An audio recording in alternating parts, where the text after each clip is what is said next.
Hey, welcome back to the channel, and here I am stuck indoors because it is winter in the southern hemisphere. Outside the sun is shining, but man, it's way too cold for my man parts. I'm too old and frail to deal with those conditions. So I'm not going to go flying today, much as I'd like to go flying. I haven't gone flying for over 2 weeks now. It's getting, withdrawal symptoms are setting in, as with any addiction. But I wanted to talk about a video I saw on YouTube. There's something new, isn't it? I'm doing that a lot these days. But this is not so much about the video, but what the video says about the hobby. And the creator of this video is Mr. Pawel Spychalski. I get it wrong. I butcher his name every time I use it. I'm sorry, Pawel. Now, it's P-A-W-E-L. So is the W pronounced as a V, a W, or an F? Because in many European languages, it can be any of those. It's Volkswagen. Did you know that? I didn't know that. Maybe it's not. Maybe I made that up. But is it Pawel Spychalski, or is it Pawel Spychalski, or Pawel Spychalski? I don't know. Maybe it's not even Spychalski. I don't know. We've spoken too much about his name. The fact is that this guy, I have a lot of respect for him. He knows a lot of stuff, especially about things like iNav, and he has a good channel. He's only got, what has he got? 36,000 subscribers. He deserves at least 100,000 more. Go and subscribe. I'll put a link to the video I'm talking about in the description of this video because it's very important you go and watch it. I think he's raised some really interesting points, and the title of his video is RC and FPV Market is Dead, and it's an excerpt from one of his live streams. He does a lot of live streaming. Worth dropping in, having a look, asking him questions if you've got questions, because he covers a myriad of different topics. But anyway, Pawel has said basically that the RC market is dead. It's dead.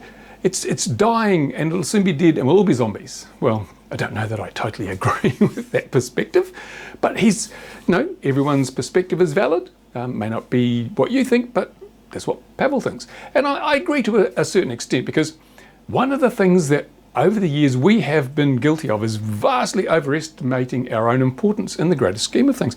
We think that FPV and flying RC models is a fantastic hobby. It's huge. Everyone should be involved. The reality is it's a tiny little hobby in terms of all the other hobbies.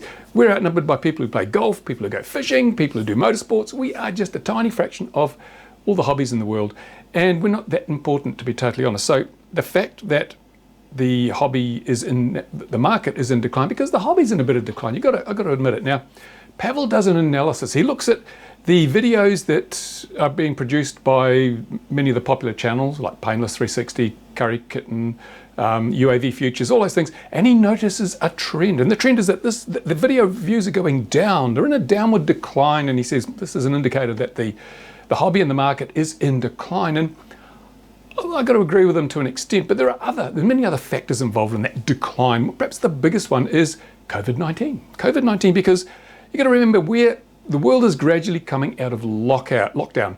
We've been locked down for months, sometimes years, due to this COVID situation. And when people are locked down, they're sitting at home. What can they do? Well, let's just watch YouTube, or let's watch Netflix.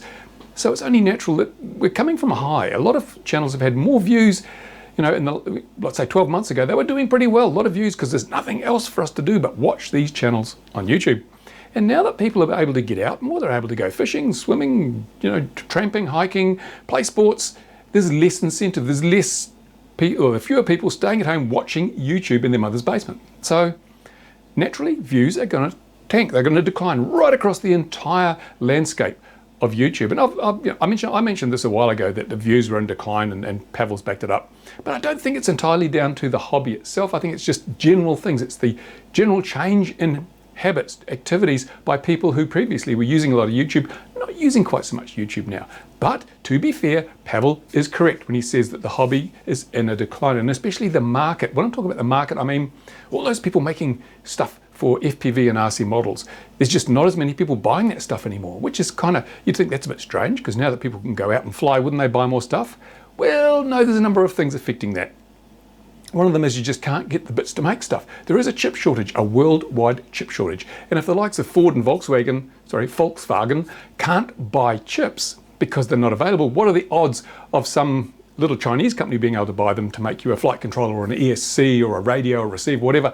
Yeah, it's pretty small. So the problem is they can't get the bits, so they're not able to make the parts, which means they're not able to sell the components. Therefore, the market shrinks, and it feeds on itself. The fewer people in the hobby, the fewer parts are sold, and the fewer parts are sold, it's harder to get the parts, and just goes round in circles. And we're in a bit of a decline. There's multiple factors in this decline. Pawel pointed out in a video before this one that one of the companies, Flybot, I think it was, who makes flying wings, they've gone bung, they've gone belly up, because they couldn't afford to they couldn't make a profit out of what they made. They made flying wings, and in order to cover their costs, the price is pretty high, but people are buying on price because, again, if you're in lockdown, you don't have a lot of coin in your pockets because you're maybe not earning as much as you did, so you can't afford to spend the same amount of money on the hobby. So if the prices go up and your income goes down, you just don't buy as much stuff. Or maybe you get on and do something else. Maybe you go take up stamp collecting, if that's still a thing, because we don't have letters really anymore, do we? Oh, the world's changing, dramatic. Anyway, so Pawel points these things out. And I think another reason we're seeing a decline in the hobby is we've had a big boom. It was a massive boom. Now, when I got back into the hobby around about the turn of the century, that's a long time ago, isn't it? But about the turn of the century, I built just a fixed wing model, it was a little stick, flew around, did loops, rolls, and I got totally bored with the hobby. Once I'd mastered, and I say mastered because I was pretty proficient at flying a fixed wing again after many years being out of the hobby, and doing loops and rolls and landing and taking off and things, and really, once you get really good at something, it often gets pretty boring. And that was the case with this. There was no challenge anymore, no challenge.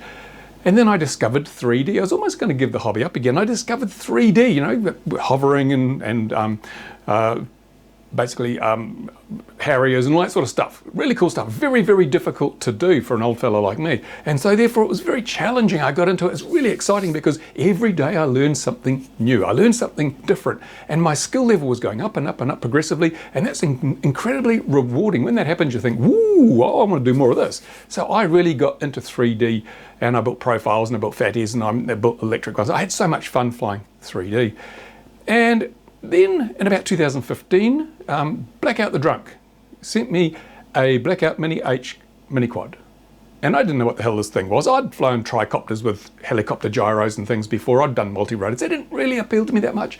It was a bit boring, and it was a bit hard to do because there wasn't, you couldn't just go and buy stuff off the shelf. A lot of the stuff you had to build yourself. But then I got this mini quad and I found, well, this is absolutely fantastic. What a brilliant thing. You can do all sorts of crazy stuff you couldn't dream of doing with any other kind of craft. And you can race them, you can freestyle them, you can do cinematic. And I got hooked on mini quads, and so did a lot of other people. Stick time. Stick time is all you need, eh? There you go, you heard it from the man himself. Suddenly, a lot of people who weren't even remotely interested in flying radio-controlled model aircraft discovered FPV mini quads and racing and freestyle and all the other stuff. And they bought up large, and the hobby just took off. It was a massive boom in the hobby. And we had people coming out of the woodwork creating YouTube channels like Metal Danny, Boris B, Final Glide, a lot of people who just were really good at this stuff, and they showed us what could be done so that the normal people like me, or even a little bit less than normal like me, we were challenged to improve ourselves. So I went out and I flew lots of packs, and I got better and better and better. And it was, again, this whole reward thing, that the human mind craves for new experiences, new skills, new knowledge. And when you have something new come along, like mini quad racing or mini quads as such, the challenge was there, and I got really involved, really loved it, fantastic. And I have my YouTube channels, and people watched, and they enjoyed it too. And the big thing about this whole mini quad FPV boom, as it came along in the mid 2010s, was that it coincided with YouTube being a very popular platform. So when you went out and flew your mini quad or FPV, almost always you came back with some video recording of what you'd done. It's just the way it works because you have cameras on there. And so what people did was they thought, well, let's put it up on YouTube so I can share my experience with other people. And they did. So we've had a huge profile on YouTube because other hobbies like stamp collecting and model trains and fishing, it's not an intrinsic part of those hobbies to create video footage, but FPV it is. It's just a complete part of the hobby. So we were creating massive amounts of video footage, putting it up on YouTube, which meant other people got to see it and they got excited. So we had this huge meteoric growth, and the whole hobby was just like vertical almost. And there were claims that it was going to be the next Formula One, and mini quad races would be the new Jensen Buttons and Michael Schumachers of the world, and they'd be rich and famous, and a lot of stuff that never came to pass. I could see that was a bit of hype train, but it grew massively, spurred on by the fact it was so novel and new and exciting to so many people, and the fact that it was so prominent across the social media platforms. And then, of course, we reached a point where it kind of peaked. It peaked because all the people that wanted to get into it were pretty much into it. But everyone was still learning and the challenge was still there. So everybody was out there flying several packs a day, having a really good time, posting stuff to YouTube. And that was the peak of the hobby as we know it now. But of course, as I said, when you eventually you get tired of stuff, you get bored with stuff. The human mind craves new experiences, new skills, new knowledge. And if you've reached the point like I did back in the early 2000s where I'd basically stopped learning flying fixed wing, and you think, shall I go flying today? Shall I go and dive another building, cruise another bando? No, I'll go fishing. At least I can eat the fish. Can't eat a broken bando. So people have started drifting away. Now, if you look at it, the early adopters, the ones who were really, really good, like Boris B and Metal Danny and Chad Nauk of Final Glide, they're nowhere to be seen anymore. Where have they gone? They dipped out pretty early on because they were the guys that were really, really good at this. They learned really quickly. They had that learning curve straight up like that. Then they hit a point where, okay, I'm doing this every day and I'm as good as I'm ever going to get. No challenge. I'm going to go and do something else. And that's what happened. They drifted away, did something else. Mere mortals like you and I, we've still been learning for years and years afterwards because we don't learn nearly so quick and we're not nearly so good. So we've been sticking at it. But it reaches a point where everybody says, there must be something more to life. What else can I do that's new and exciting and interesting? And that's what's happening now. So we've got this decline just in the number of people in the hobby, especially in the FPV and the mini quad side of things. Everything's starting to go downhill now because people are bowing out. They've had their fill, they've had their fun, they've had their excitement, they've learnt the new skills, and now they want to try something else that's new. And some mini quads and RC models and FPV, not new anymore to them, they're bowing out. So we have a decline. We've still got people coming in, young people and other people that find this on YouTube and they go, I tried that out. But the number of people leaving this part of the hobby is greater than the new people coming in. So the whole hobby starts going downhill a bit. And our population as a community is shrinking. We're getting smaller because all those people are going away and not so many coming back in. That doesn't mean the hobby's no good, that we can't enjoy it, but it does mean that we've got to face the fact, as Pawel points out, we're in a shrinking market. We're in a shrinking market because there's not so many of us doing this, and if there's not so many of us doing it, there's not as many sales for the companies that make stuff. And if there's not as much sales for them, they can't stay in business, so there's not as much stuff to buy, so it spirals down. And I expect to see this decline for quite some time to come. There's not going to be anything fantastic and new. As Pawel says, the last big thing to enter the hobby was the DJI digital system. That was a couple of years ago now. There's been nothing really since. There's things like OpenLRS, which, okay, it's only we've had long range systems before. That doesn't make such a pivotal change as high quality digital FPV did. So we've got to live with the fact that we are in a shrinking market, a shrinking community. We're getting smaller in numbers, which is unfortunate because it gives us less power with regulators. And it probably suits the regulators really well to have us growing smaller because they can just kick us aside and put Amazon and DHL and Google into the airspace we're using. So we have to deal with that. Now, how are we going to deal with it? And also the problem is that because we're no longer in many countries now able to do our stuff in public, you can't fly there because you're within 100 meters of this, or it's a congested area, or it's the council won't let you use that park or whatever. We're being pushed into freers, into little areas way out in the countryside where we're out of the public view. So I remember when I was a kid, this is going to be a long video, when I was a young boy, 6 or 7 years of age, I was walking through a local park in town with my mother. And I heard a noise. It was what was that? Oh, that sounds interesting. So I grabbed my mother's hand and I dragged her over to the middle of this big grassed area in the middle of the park. And in that area, there was a control line model going round and round and round. It had a internal combustion engine making a heap of noise. It was really exciting. All this noise, this thing was doing about 60 miles an hour going around. There was a guy in the middle and I couldn't understand why he didn't get dizzy and fall over.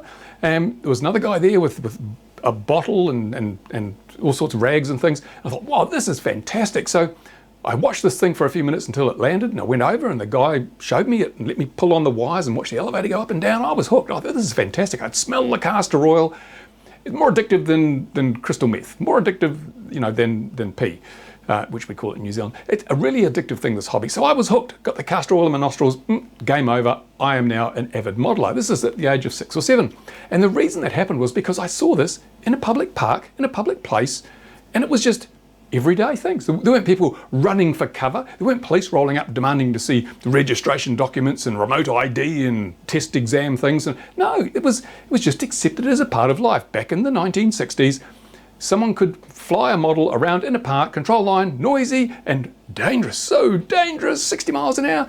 And people were just smarter back then. I think they were just smarter because they stood back from the control line model, so it wasn't going to hit them in the head. They're not stupid. They didn't walk through the control line circle, no. And it wasn't a control line circle as such. It was just a grassy area in the middle of a park where people could have been walking dogs and things, but because someone was flying a control line model, they walked around it. It's so simple, it's logic. These days, oh God, no, there'd be so much mayhem. There'd be a SWAT team there if you tried to fly a control line model in the park.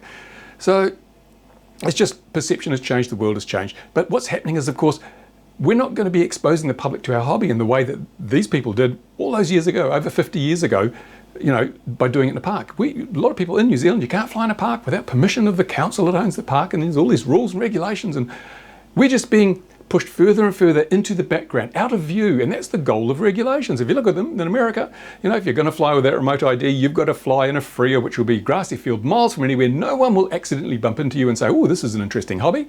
No. And sure, we have a lot of stuff on YouTube, but if I'd seen this control line model on a newsreel, let's go back in time a bit again. Geez, I'm old. When I was a kid, we used to go to the movies on a Saturday afternoon and watch our favourite serials. There was The Lone Ranger, and there was Buck Rogers. And they go, Buck Rogers, how old am I? We had all these movie serials that would play before the main feature. And they'd have a newsreel as well, like Movie Tone News or whatever it is. You can see them on YouTube. They've archived all these things. But there'd be a newsreel to tell you what's happening in the world, because this was before television, people. This was way, way back, and before the interwebs. So you'd have this little newsreel that told you things. Sometimes it'd have really interesting stuff about hobbies and that. But if I'd seen a control line plane whizzing around on this newsreel in the movie theatre on a Saturday afternoon, it wouldn't have been the same thing. I probably wouldn't have developed the passion because I wouldn't have been able to play with it. I couldn't have smelt the castor oil. I wouldn't have felt the visceral experience of this thing whizzing around at 60 miles an hour just a few meters away from me. No, wouldn't have happened. Oh, sorry, a few yards away. That was before we went metric. It wouldn't have happened. So I would not have got the passion in the same way. And that's what we risk now. The reason we don't have all these young people coming in the bottom is because the hobby's turned into a group of old grey-haired, grey-bearded men like me flying trainer planes round in circles in a grassy paddock, well out of sight, well out of earshot, well out of view.